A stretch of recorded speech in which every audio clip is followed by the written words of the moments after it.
IPMNation.com. It's a beautiful day in this neighborhood, a beautiful day for a neighbor. Would you be mine? Could you be mine? It's a neighborly day in this beauty wood, a neighborly day for a beauty. Would you be mine? Well, good day. Welcome to my second broadcast of Dr. John's Neighborhood. I'm glad to have you listening to me today. Last week we talked about comedy, and I also kind of outlined how the show was going to roll itself out. I'm excited about some of the guests that we have coming up. Today we're going to have Miss Melissa Brenner, who runs a group of improv workshops here in Dover, Delaware, for children mainly, but she also works with adults. And we're going to talk about how she got her inspiration for that, as well as some of the reasons that she thinks that improv is good for people to get involved in. In addition, she's brought her lovely daughter Juliana, and Juliana, as part of her bat mitzvah project, has decided to take on the issue of bullying. And so through the location where her mother's been doing the improv workshops, she's also been doing some workshops and conversations with kids who can talk about their experiences with bullying in their schools or in their neighborhoods. Bullying is something that I've experienced in my life, and so I'm anxious to get involved in some conversations about what kinds of backgrounds the bullies tend to come from, what kinds of backgrounds do the victims of bullying tend to come from. And then in the research, I know that there's a third category of people who are not bullies and they're not victims, but they are people who, when they see bullying happening, have what psychologists call the moral courage to step in and stand up for the victim. So it'll be interesting to hear what Juliana has to say, as well as Melissa.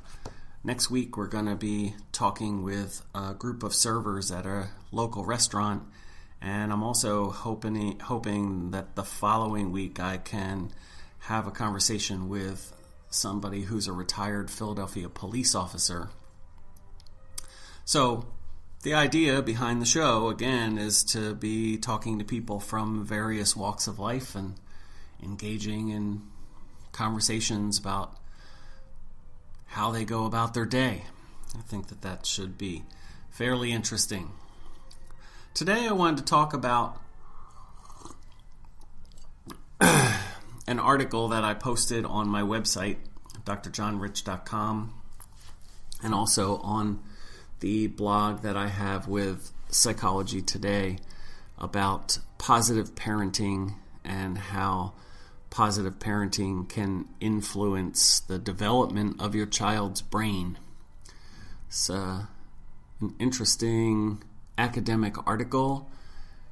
My mission with my writing is to take academic articles that regular people don't have access to and then expose an everyday audience to all of the great information that researchers have discovered.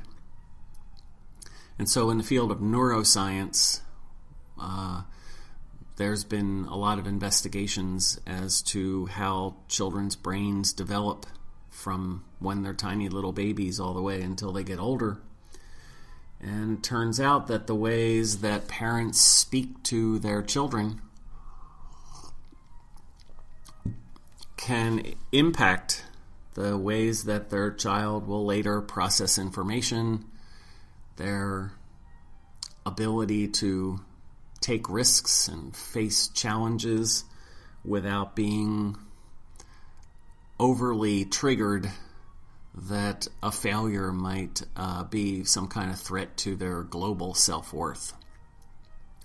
So how exactly does that happen? Well, positive parenting tends to be defined as parenting practices that are warm and supportive, try to provide children with information about how they can make good choices.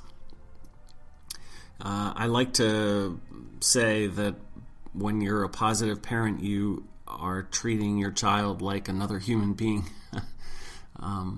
And in my career as a writer, I've been amazed at how often my suggestions that you shouldn't spank or berate your child are met with reactions by other people who say that they were spanked and berated when they were children and they turned out just fine. It's an important issue to me. I was not really berated all that much, although I guess my father sometimes had some things to say.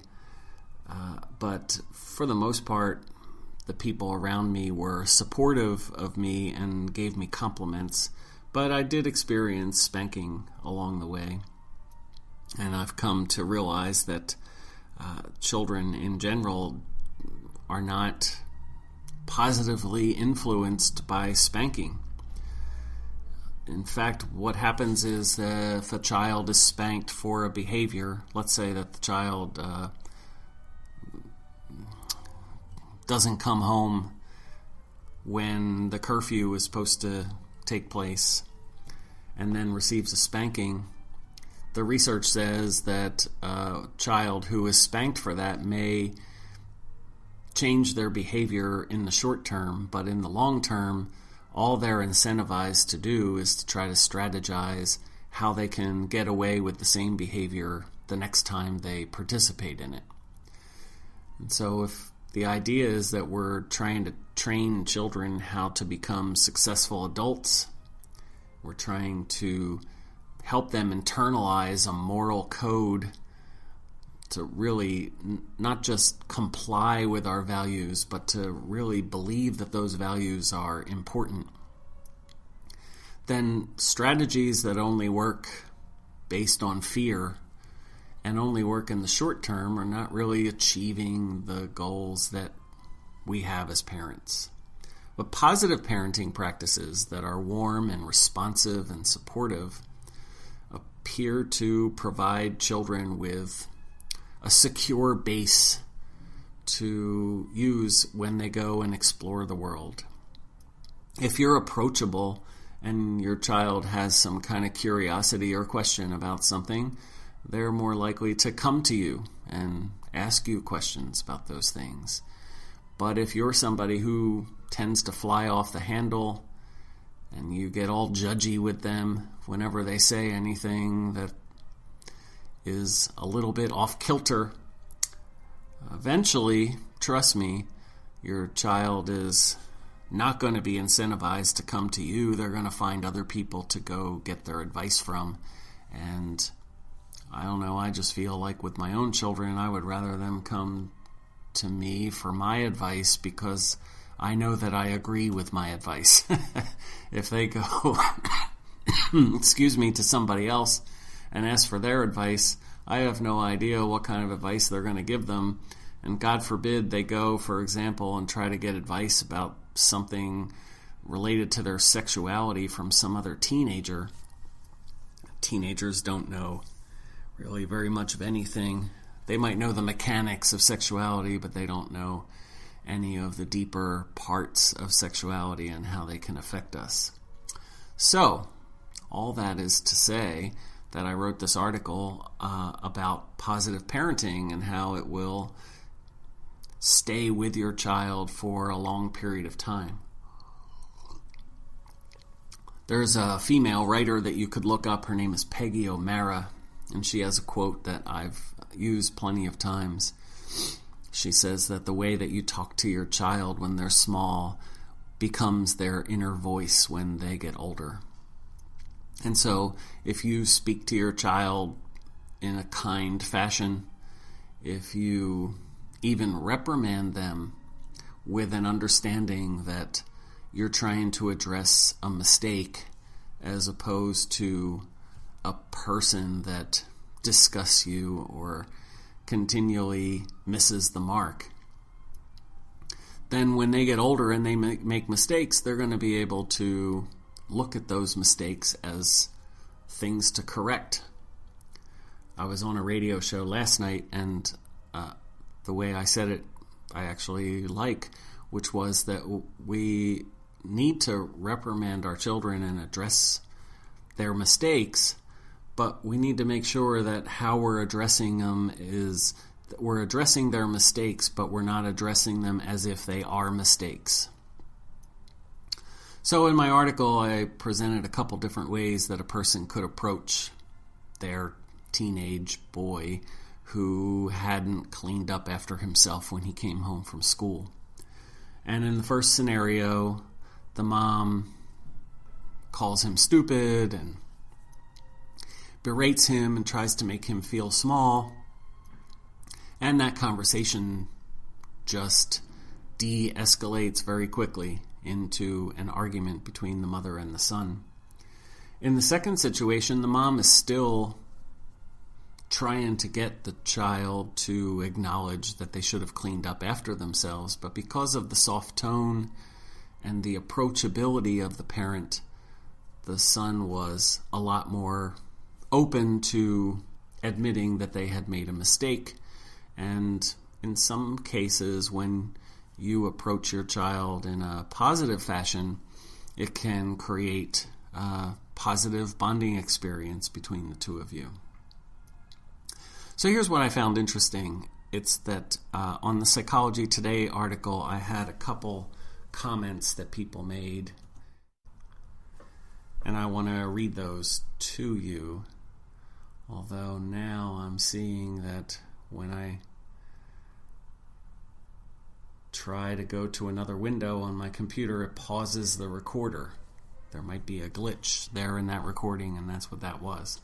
So I guess I'm not going to be able to read verbatim what those comments say, but the comments had this kind of tenor to them. They said, "Thanks for your article. I feel badly about myself because I sound more like the first parent than the second parent."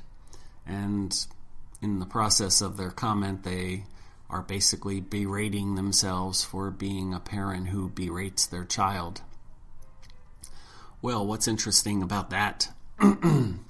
I responded to one of those people and said that it sounded like the voice, the internal voice that they were using to put themselves down as a bad parent may be a lot similar to the voice that they hear themselves using when they're talking to their child. Last week we talked a little bit about intergenerational transmissions of parenting practices, and there's Peggy O'Mara again. If your parent was constantly berating you and telling you that you were stupid or telling you that you would never amount to anything, then later on in life you find yourself having to battle this hesitancy to be courageous in your life, because what if I try and fail? What if I try to take on some new project and it falls flat? Well, if I try and fail, I might have to admit that I'm a failure. Well, these are not really accurate types of expressions of how that could look. If a person who is not afraid of failure because they haven't been taught that failure means that you personally are a failure, you see the difference between thinking that I made a mistake and I am a mistake. The person who grew up with a parent who is always reprimanding you by calling you a mistake is going to be inside your brain for the rest of your life telling you, don't try very hard, don't take on anything that you might fail, because if you take on something that you might fail and you actually fail, it just goes to show you, I tried to tell you, that voice says. I tried to tell you that you were a failure and that you would never amount to anything, and now look what happened. Now you look really stupid, don't you? But that's not the only way to look at a mistake or a failure. Plenty of successful people, confident people, have tried things and failed.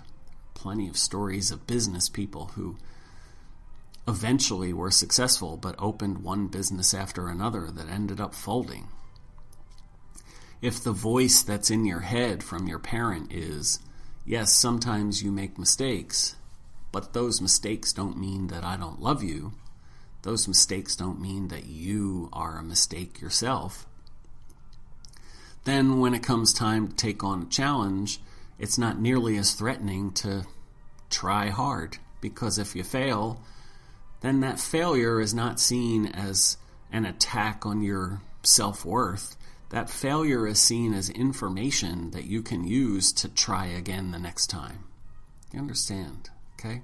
It's an important lesson for those people out there who struggle with an inner voice that's constantly telling you that you're never going to be able to accomplish anything big. I believe that all of us, especially when we're teenagers, we have really big ideas about what we can accomplish, and we have these dreams and ideals about our future. And as adulthood starts to unfold, we may find that those ideals were a little bit far-fetched. Well, that's okay. That doesn't mean that you yourself are a failure. It just means maybe the goals that you set for yourself back when you were 14 were not based on reality or not based on who you were going to end up being. So, in my class, I try to teach this concept by talking about two different people who like the same woman and want to ask her out on a date. You have person A, let's call him Bill, and Bill has an inner voice. He has what mindfulness psychologists call core belief. He has a core belief about himself that he's unattractive and that he's not worth loving. Well, he likes this woman, and in his mind, this woman is, to use a current day expression, the bee's knees. He really thinks about her all the time. He sees her walk across a room, and she just makes him swoon. They have conversations together occasionally, and in those conversations, he finds himself drawn to every word that she says. And little by little, he starts to try to muster up the courage to ask her out on a date. Then on the other hand, we have somebody, and we'll call him Harry. I don't know where I'm coming up with these names. Some Freudian out there might be able to try to figure out where Bill and Harry come from. Anyway, Harry is somebody who has a different core belief, and that core belief is that he's an interesting person and that he's not going to have any trouble finding people who are attracted to him and that he's worth loving.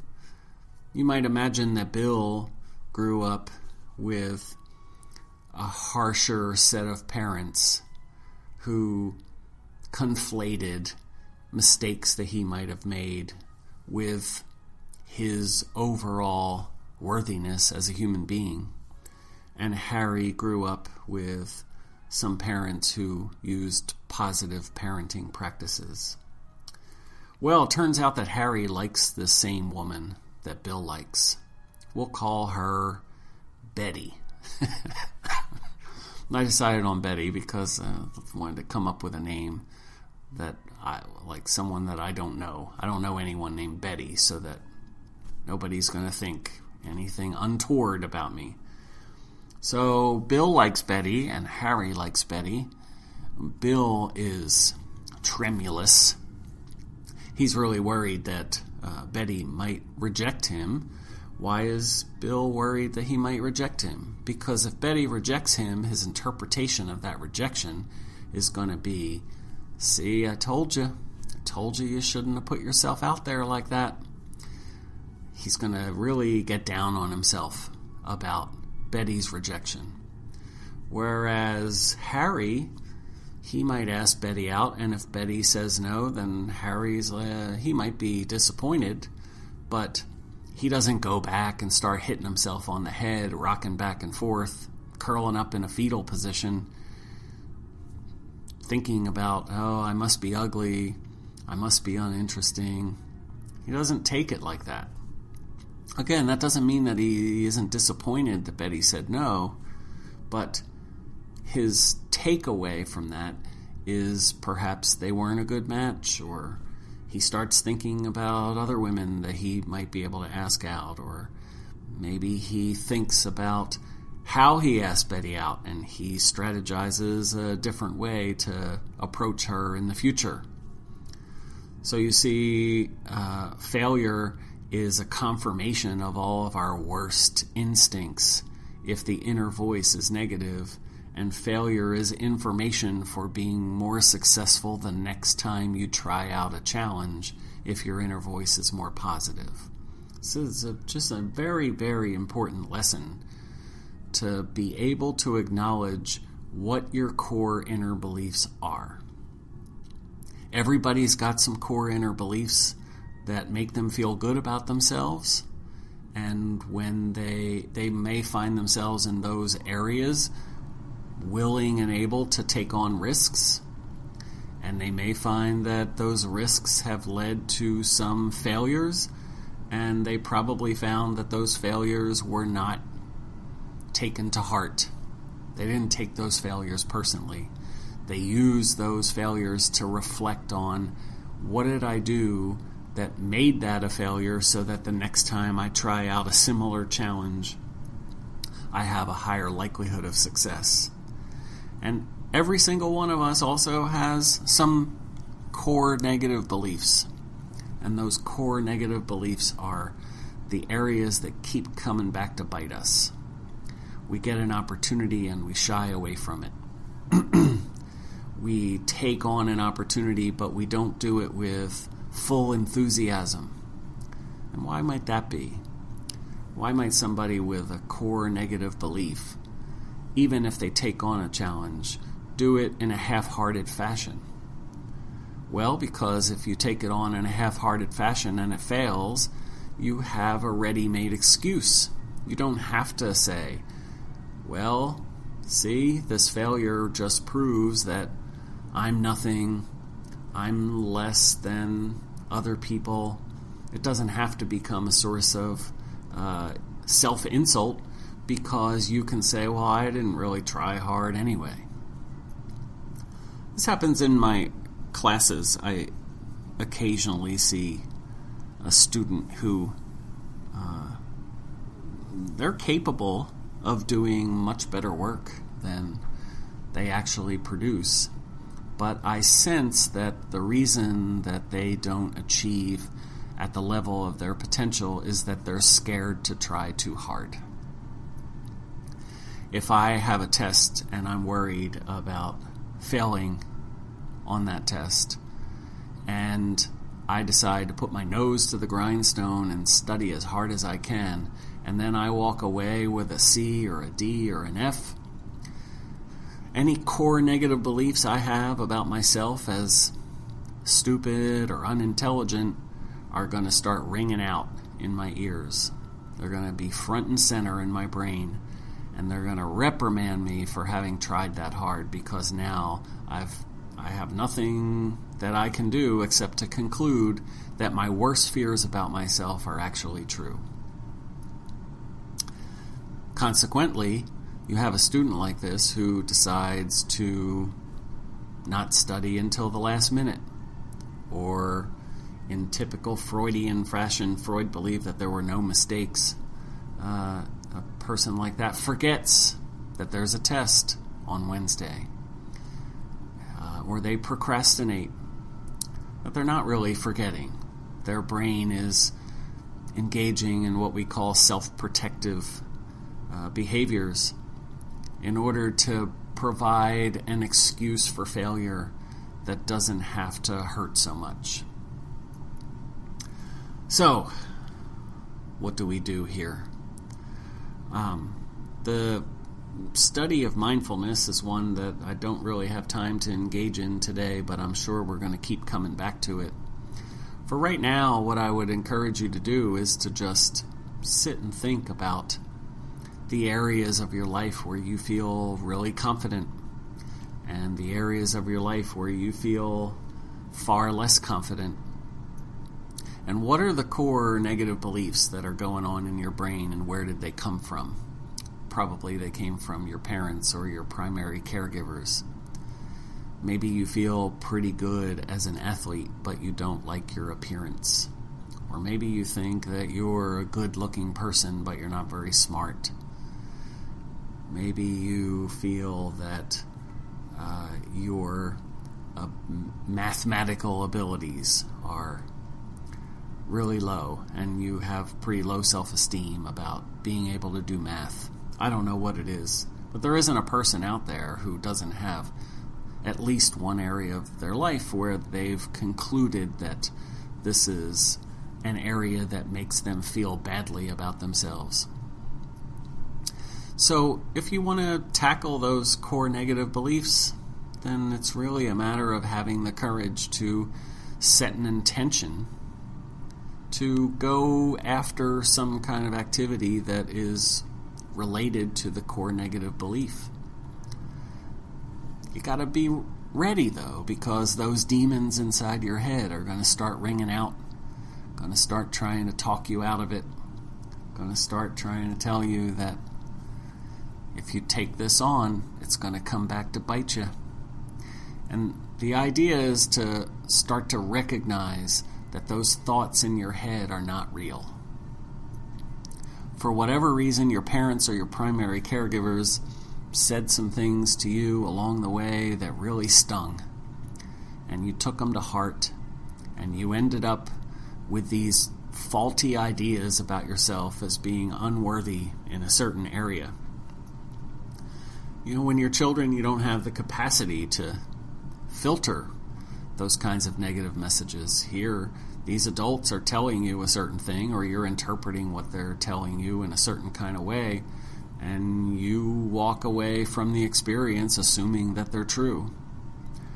Well, now here you are, and you're an adult, and if you can start to recognize what those core negative beliefs are about yourself, and start to really think in a courageous fashion about how those core negative beliefs are unfair and they're untrue, and maybe they're getting in the way of your well-being and your life satisfaction. It's time to take the bull by the horns. You don't have to abide by these fake messages anymore. I encourage you to think about some things and take on some challenges. If you ever want to reach out to me and talk about any of these kinds of things, you can reach me at info@drjohnrich.com. We're going to take a quick break, and then we're going to talk with Melissa Brenner and her daughter Juliana. I hope you'll stick with us. See you in a couple minutes. IPMNation.com. Okay, we're back. Thanks for sticking through the advertising. I appreciate that. And now we're moving on to the guest segment of the show. We have Melissa Brenner here on my left. Say hello, Melissa. Hello, Melissa. There, she did it. She did the joke. Say hello, Melissa. She said hello, Melissa. And her daughter, Juliana Brenner. Say hello, Juliana. Hello, Juliana. There it is. Okay, great. Got that joke out of the way. So, Juliana and Melissa are both here to talk a little bit about the work that they're doing with First State Improv. It's an improvisational group, and they offer workshops and things like that here in the state of Delaware. So, Melissa, why don't we start with you and just tell us a little bit about what First State Improv does? Like, where did it come from? Okay, well, excuse me. First State Improv is something that came out of my need to do theater with my friends. My husband and I have an agreement that if I do a show, it will only be once a year, because doing theater, which I'm very involved in community theater, it's really hard to have rehearsals and stuff when you have 3 kids. So after one of my shows, which was Noises Off, I realized I could not wait to do another show. I could not wait another year. And you've done acting on a professional level for a bit, I too, have. right? I've been doing film and television, just background acting. And but theater has been my thing. I love to be on stage. But it's hard with a family. So after my last show, I decided to develop an improv group so that I could have time to play with my friends. And so we started meeting and just doing improv games with some of my adult friends. And from that, some kids started coming to me and saying, we want to do improv too. So I started doing some kid improv, and that really took off. So we started doing camps and classes, and just anytime we could get together and play games. Once kids come one time for improv, they keep coming back because it's a lot of fun, and it's a really good way for them to show their creative skills and to shine. Okay. So what differences do you notice between adult improv and children's improv? Well, adult improv is very different. We say with adult improv, you have to be 21 and over because I don't want people to feel like they have to censor themselves. But with kids, there are rules. I mean, we have definite rules. No drug references, no cuss words, no violence or aggression. But with adults, it all goes out the window and we just get crazy. So there are cuss words and there is aggression. Aggression. Not actually hitting, but jokes about death or violence and things like that. Right. Okay.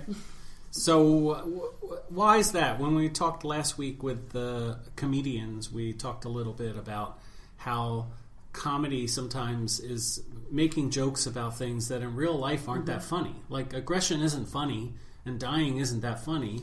And yet dying and aggression, I imagine, come up in improv all the time. All the time. I mean, why do you think that is? Because I think it's a natural instinct for us to be aggressive with one another. I mean, we play a game called Die. So all the rules that we have about no suicide references, no violent references, it all goes out the window with Die. Because with Die, we play, it's also called categories, and you go around and you say, like, for example, if the category is fruits, you go around apples, bananas, cantaloupe, and then if you repeat somebody's answer, we will look at you and say, die! And you have a choice. You can either kill yourself by your own hand, improv, not like not actually killing yourself. Okay, that's good to know. Right? Or you can get an unlikely weapon that I will give you. So I might say, okay, death by Barbie head, go. And you have to figure out a way to... Exactly. For that to choke you or who knows what. Trip on it or whatever. Or you can just say, I failed. Or you can say, I have a reason to leave. Like, oh, the cookies are burning, I'm out of here. So it's always it's called failing spectacularly. That's a really good example of, in life, we fail. I mean, you have to make mistakes in life. You do make mistakes, and from those mistakes you learn. So in improv, failing is something we look forward to because through failing, we learn about ourselves, about our friends, about what works and what doesn't work. So Die is a game where you are supposed to fail. Somebody's going to win. Everybody else is going to fail. And what about the idea that when you're trying to come up with a funny way to respond to something and you make a mistake, sometimes that can be funny too? It's usually the most funny. Okay. Can you think of an example where Absolutely. that happened? I can tell you a perfect example of that. We play a game called Excuses. And in that game, two people will be on stage and they have to protect one another. Usually when you've done something wrong, your first inclination is just to protect yourself and say, I didn't do it. Well, in Excuses, you own up to it. You embrace that you've done this bad thing and you have a reason for doing it. Okay? And so the two people will say, well, she did this and this is why she did this and this is your fault. I mean, they put it back on the person that has accused them. So one time in Excuses, the game was it was actually between your son and one other person. They were the SWAT. They were supposed to be the SWAT team. Okay, that was the thing. They were going to be a SWAT team, but one person said the squat team instead. So instead of saying, "Oh no, you meant the SWAT team." They said, "Oh yes, the SWAT team came around." Just went with it. And they went with it. And so, the SWAT team came in and they started sitting on things and crushing things. And it was hilarious. I still remember that because it was something that was a mistake that turned into something spectacular. Great. And so I like the connection that you make to life skills. A lot of people would think that improv is just like, spend 2 hours and just have some fun. And it's a diversion from life. But do you feel like comedy and the improv stuff that you do has a life, what life lessons can children learn as a result of experiencing what you're providing? Right. Well, usually when people think of improv, they think of comedy because you think of Whose Line Is It Anyway and all the shows that have to do with the comedic aspect of improv. But really, improv can be dramatic as well. Okay. We actually, last year, were part of something really cool. It was a drug prevention film. They wanted to have an improv group there, or an acting group, to showcase a way to show children ways to get away from drugs. So I got my group together, and we just kind of brainstormed some ideas of different situations of dealing with drugs and prevention, and we created a script based on their improvisation scenes, and through that we created a screenplay. And then we were filmed, and it was at the Schwartz Center. They showed it. It was part of their big People with Voices, Children with Voices, about dealing with drugs in our society and ways of preventing abuse. Now, is that something that people can see on YouTube? Is yes, there a way to absolutely. find it? Yes, okay. If you go on YouTube and you look for People with Voices. Okay. People with Voices. Maybe Children with Voices. It seems like that would bring up a whole bunch of search results. All kinds of weird stuff. Yeah. Okay. But it's so that's an example of using improv in a way that's not comedic. It's just getting people together, giving them a scene, giving them an idea, seeing what they come up with, and then moving forward. So it doesn't have to be all about being funny. And sometimes not just being funny. Yeah. Right.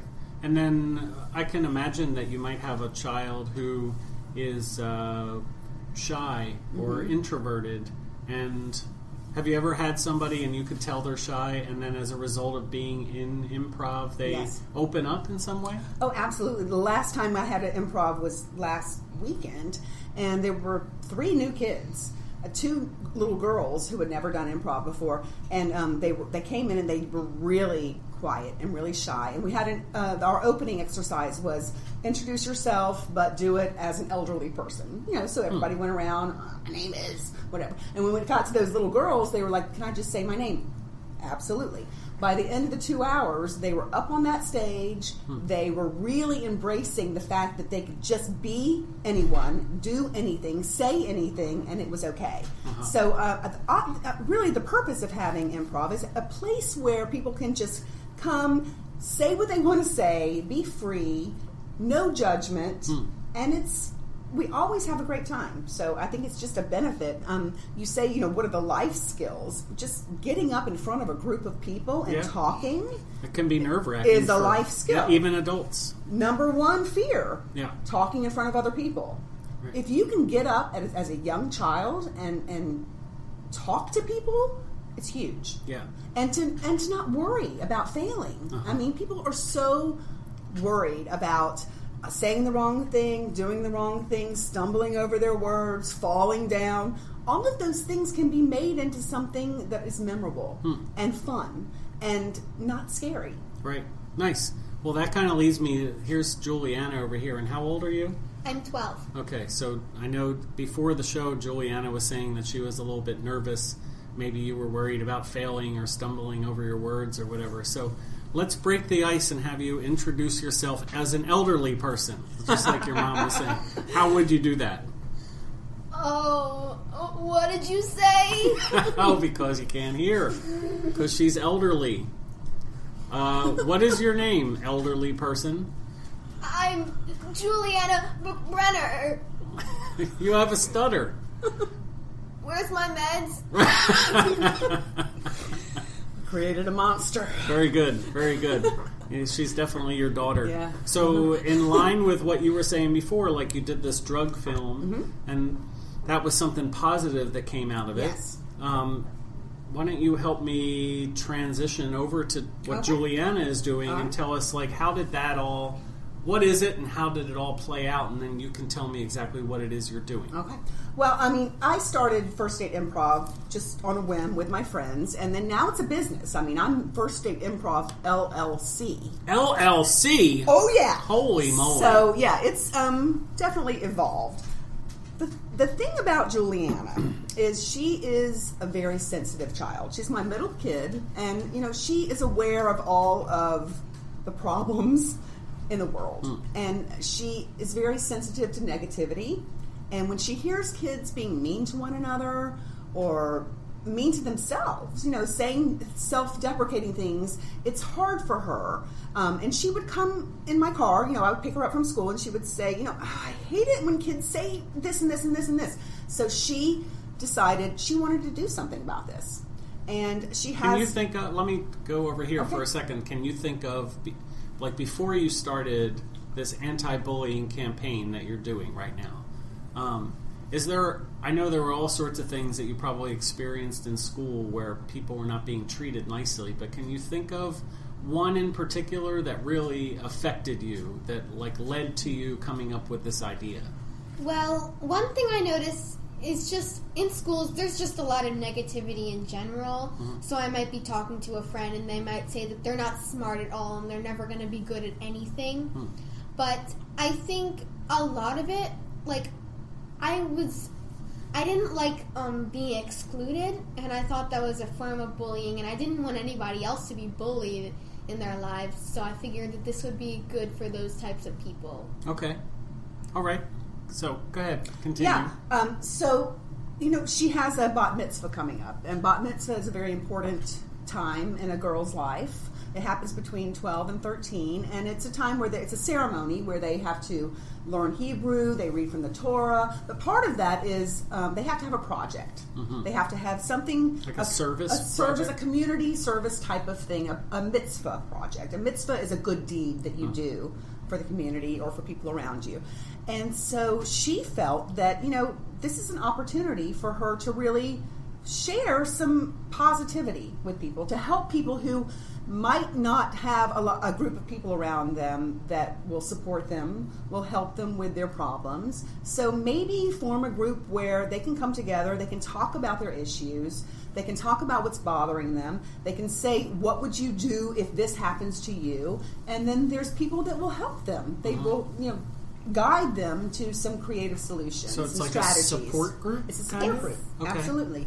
And within that support group, so there's times where the children talk, they share their stories, adults share their stories, and then there's an improv component where we can act out different scenarios. So kids who have been victims can then be bullies and acting it out. So role-playing, switching things up, going back and forth, status change, all kinds of things. So back to the life skills, that's called perspective taking, yes. Teaching people to empathize with the other side. So can you describe for us if, let's say that I was a kid and I was going to come to one of these support group meetings. Good Vibes, it's called Good Vibes. Good Vibes, okay, great. I was going to come to Good Vibes, and I imagine we don't just sit around and talk, that there are probably like games or activities or whatever. So can you describe one? Pretend that we're here and you're about to introduce something that we're going to do. What are we going to do? Well, first off, we would just introduce our names and like our ages, and we would talk. And then close to the end, we would do some improv games to help us think off the top of our heads and learn strategies for dealing with bullies and negative behaviors in schools and other organizations. So how do you start that off? Let's pretend Melissa and I, your mom and I, are kids in Good Vibes and you're trying to get us to do an improv game. So tell us, let's pretend we're doing it. How are you going to introduce it? What do we have to do? Well, a few of the games, we play switcheroo, and there might be a bully and a victim on stage, and like maybe you were the bully and you were the victim, and then as the scene changes, you guys switch spots, and then you're the opposite person, and then you might switch again and just be the same people but with different people acting them. And so it really helps with the point of view of the different people dealing with negativity. Now, have you ever had anybody come to Good Vibes who admitted that they were a bully, or are they always victims that are coming? It's not only victims. Okay. We had somebody come and speak who was a childhood victim and then became a bully. And we had them talk about their experiences and give advice. So it's really cool that we have a lot of different, we had lots of victims, but there's also some bullies that would show up, and I think they're learning some things. And do you feel like it's difficult for the victim to pretend to be the bully? Is it hard for them to even know what their perspective would be? Or can they do it? I would believe so, but some people, if they were really getting bullied and some people are really mean to them, then they might look and see this person is being hurt in their home life and maybe understand them a bit better. Yeah, I mean, that's an interesting point, because we have had kids that come in and they really enjoy being the bully. It's fun for them to be the bully because they've, not been the bully in the past, so they're doing it in a fun, lighthearted way. In the last meeting, we actually had a child who did not want to be the bully. It was very hard for her to be the bully. I mean, you could see it in her face, in her body language. She did not want to be that. So we kind of had to divert that a little bit. But that was a time that, we could tell her, look, this is just play, this is for fun, and probably the next class she'll get up there and she'll be bullying everybody around. But it was really interesting because some kids, it's so hard for them to take on that role of the aggressor. It's emotional, maybe. It's completely emotional. Yeah. So I think it's just a strategy to let them see another point of view. Like Juliana said, we've had several meetings. The first meeting was about the bully. Okay, what is a bully? What makes a bully? We had a bully speak, what her experiences were as a bully. And then we talked about, why would a bully be that way? And it really was interesting to hear, well, maybe, they are bullied. Maybe they're sad. Maybe we didn't see the bully as the hero in any way, shape, or form. We saw the bully as a victim. They are the victim of their circumstances. So if you see the bully in that way, they're hurting, there's a problem with that person that they're acting this way. It kind of gives you empathy and to react to them in a different way. Okay. And then the next meeting was about bystanders.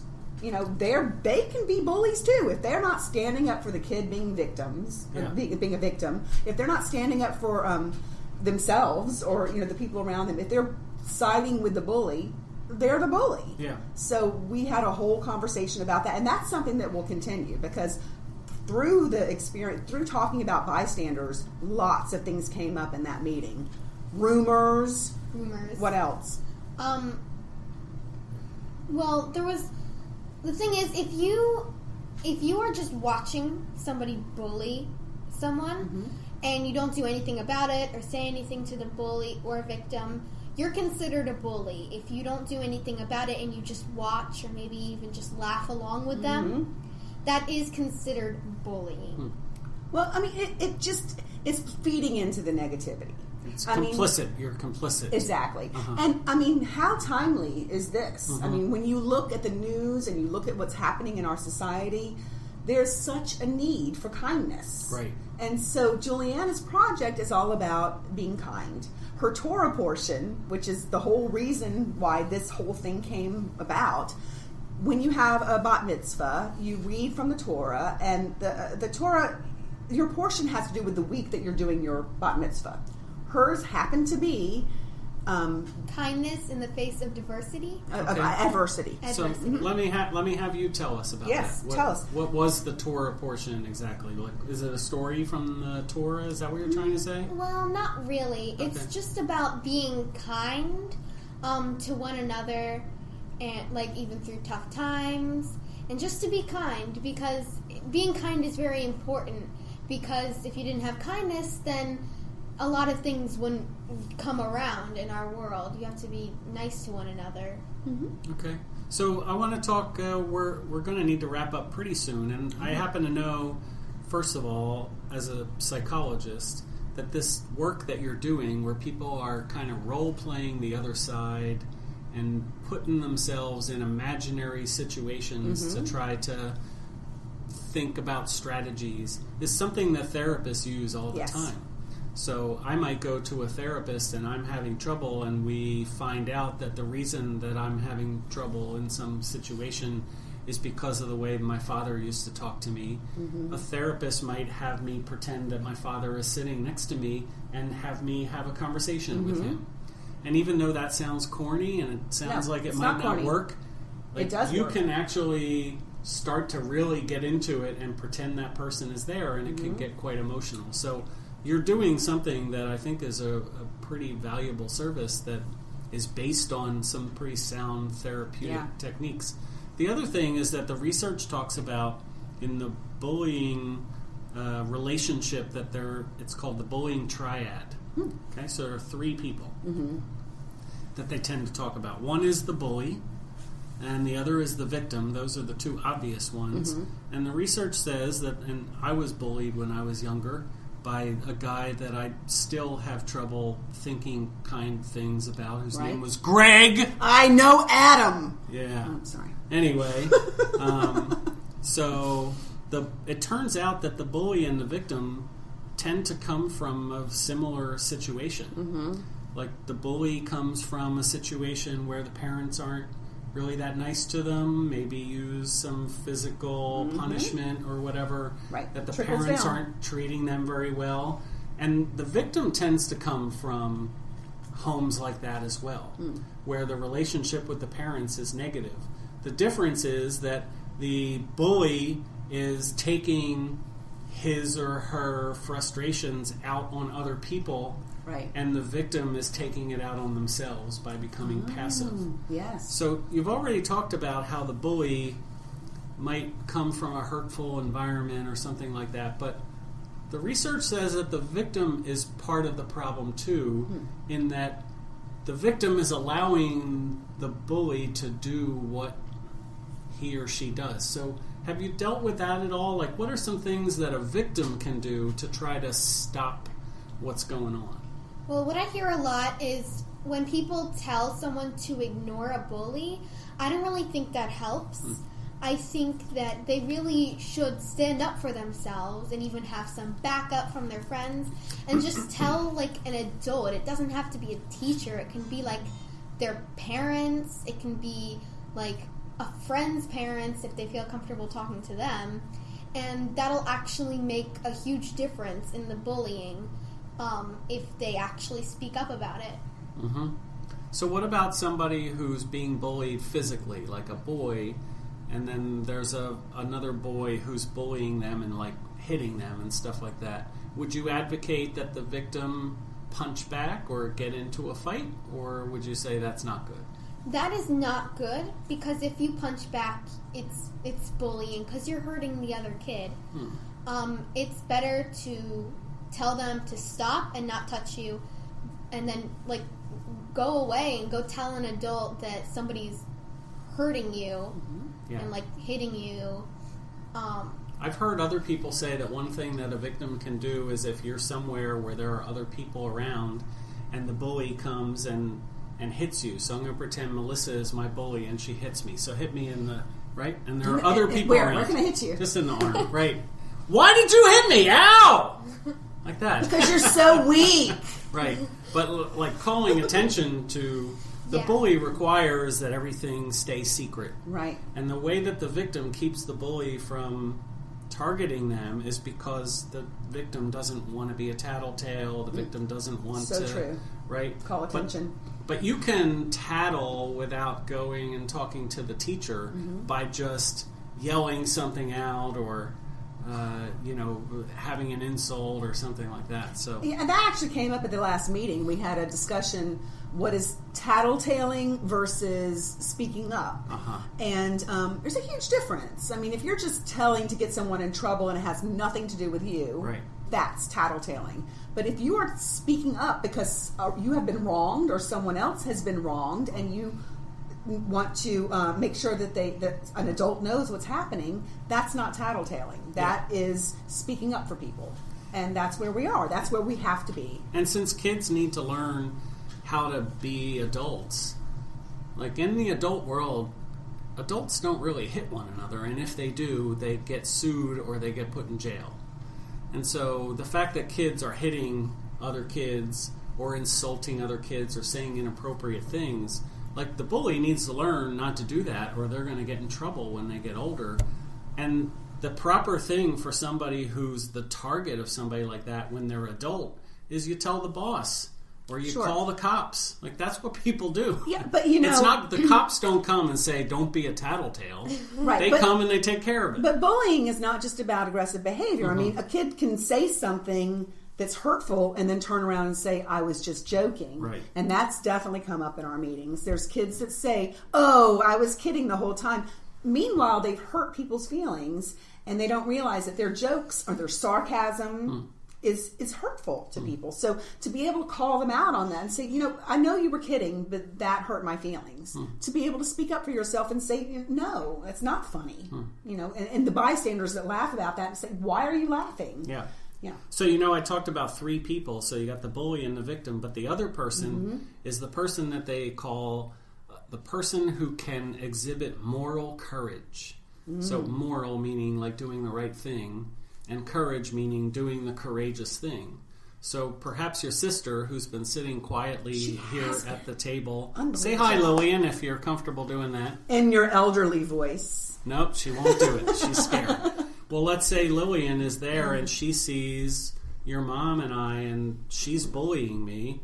Lillian can be the one to go tell the teacher. Yes. Or Lillian can be the one to get in between the two of us and try to stop it. And so the bystander doesn't have to be the bystander. The bystander can be the one to step in and call something inappropriate. Yeah. One thing I noticed actually today, this morning I saw two kids arguing and getting all up in each other's faces, and then one of their friends came up there and separated them and said, hey, stop it. And it really actually solved the problem, because then they just didn't talk to each other and they didn't fight. Yeah. Well, great, because, so the research on the bully and the victim, I told you what households they come from. But the person who exhibits moral courage comes from a home where the parents are using kindness and they treat their children like they're people. And that doesn't mean that they don't punish their children, but they punish their children in ways that are respectful of their dignity and things like that. And so I always like to connect these shows to what parents can do, and I strongly encourage anybody out there who's listening to raise your children like the golden rule, you know, treat your children the way you want them to treat other people and the way you would want to be treated yourself.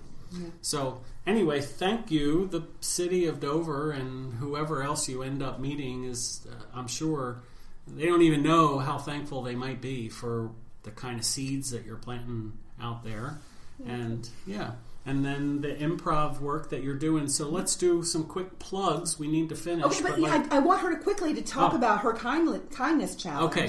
Because part of her project, there's been 21 weeks of kindness. So tell them. Sure. So the 21 Weeks of Kindness Challenge is something that we do every week, and it's like a challenge to do at schools or in other places.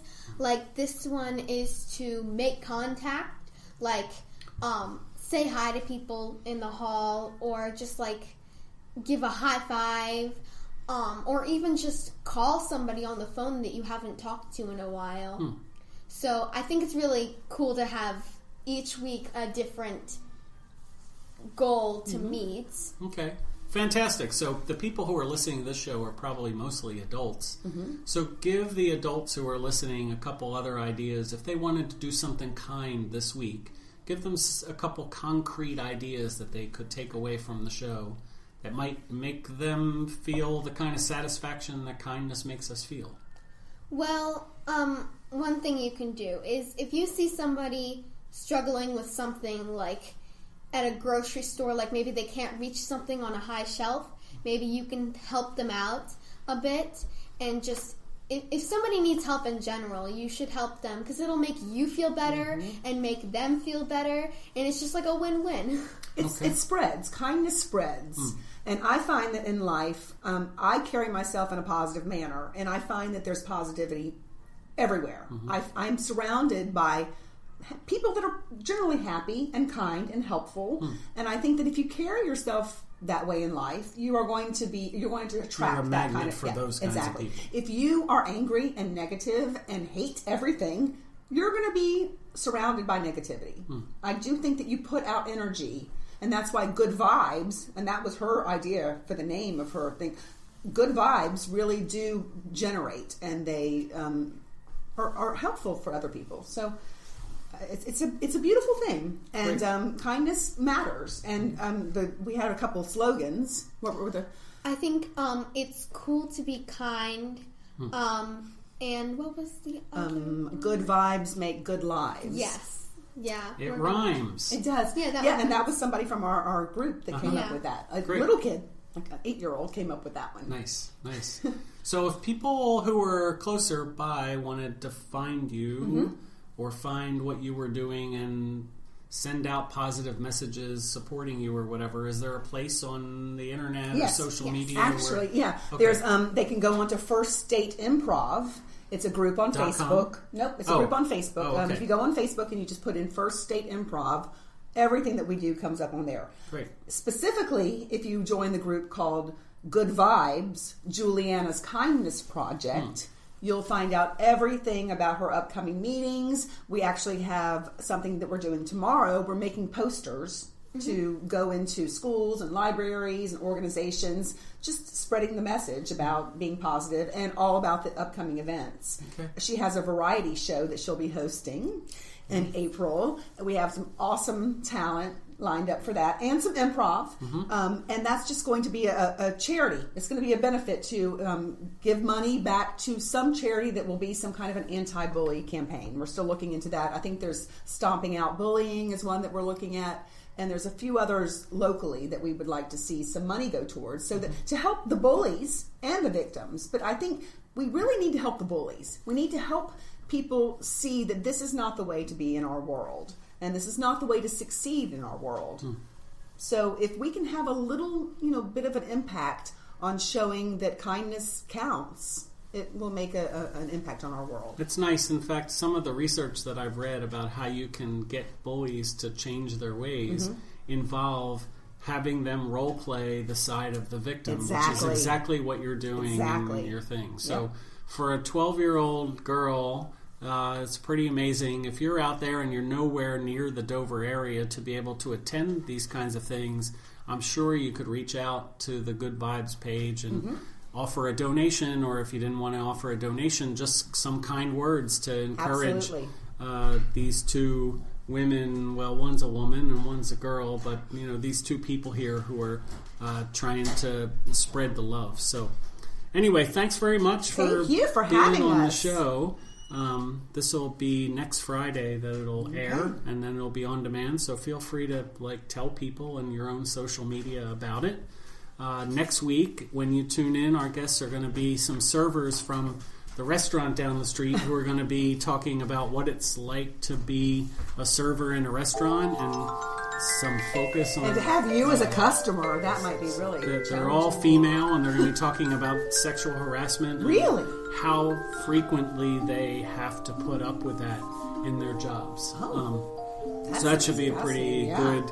Talk about bullying. That's a type of bullying based on your assumption that you have power over somebody else. It's all about power. It's all about power. So anyway, thanks for tuning in, and thanks to the two of you for being on the show. I really appreciate it. Thank you. It's a beautiful day in this neighborhood, a beautiful day for a neighbor.